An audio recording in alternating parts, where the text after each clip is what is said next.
Baik, Assalamualaikum warahmatullahi wabarakatuh. Perkenalkan, nama saya Nafila Amanda dengan NIM 1820537 dan prodi saya yaitu Pendidikan Ekonomi B dan dosen pengampus saya yaitu Ibu Eka Putri SPD MPDE.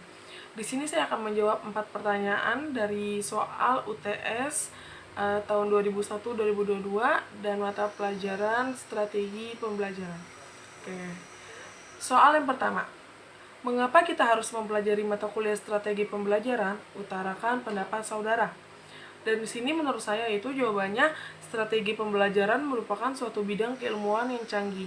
Dengan kata lain, karena strategi pembelajaran membutuhkan cakupan keilmuan yang sangat luas.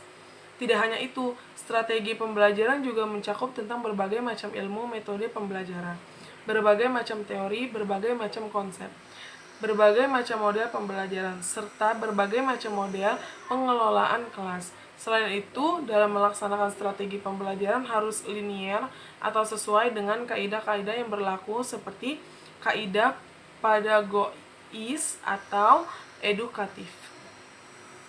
Lalu, yang nomor 2 yaitu soalnya, mengapa kita harus mempertimbangkan penggunaan strategi pembelajaran yang berorientasi pada peserta didik dan bahan ajar. Oke, kalau menurut saya jawabannya adalah dalam proses pembelajaran terdapat berbagai pendekatan pembelajaran dapat diartikan sebagai titik tolak atau sudut pandang kita terhadap proses pembelajaran yang merujuk pada pandangan tentang terjadinya suatu proses yang sifatnya masih sangat umum. Di dalamnya mewadahi, menginspirasi, menguatkan, dan melatari metode pembelajaran dengan cakupan teoritis tertentu.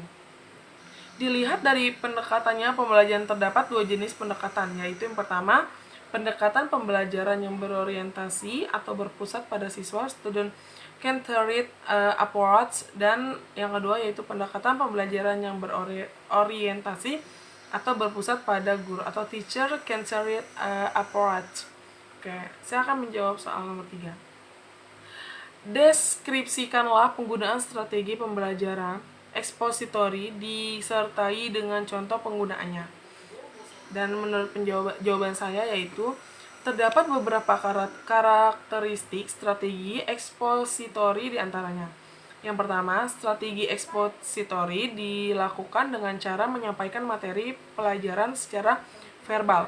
Artinya, pertutur secara lisan merupakan alat utama dalam melakukan strategi ini. Oleh karena itu, sering orang mengidentikannya dengan ceramah. Lalu yang kedua, biasanya materi pembelajaran yang disampaikan adalah materi pembelajaran yang sudah jadi, seperti data atau fakta. Konsep-konsep tertentu yang harus dihafal sehingga tidak menuntut siswa untuk berpikir ulang.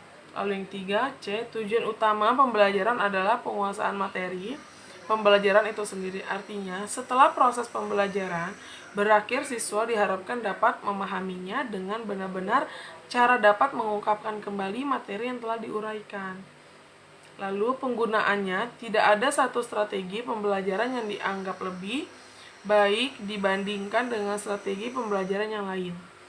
Baik tidaknya satu strategi pembelajaran bisa dilihat dari efektif tidaknya strategi tersebut dalam mencapai tujuan pembelajaran yang telah ditentukan. Oke, next. Soal yang keempat adalah deskripsikanlah penggunaan strategi pembelajaran inquiry disertai dengan contoh penggunaannya.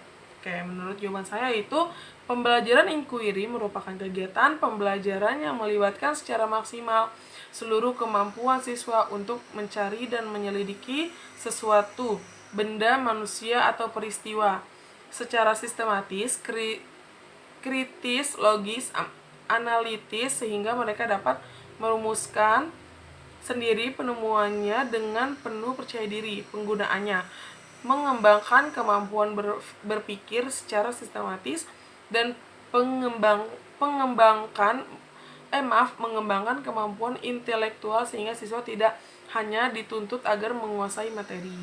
Oke, itu soal 4 dari UTS mata pelajaran strategi pembelajaran. Baik, mungkin cukup sekian yang hanya saya bisa pahami dari 4 pertanyaan tersebut. Kurang lebihnya mohon maaf. Wabillahi taufiq wal hidayah. Wassalamualaikum warahmatullahi wabarakatuh.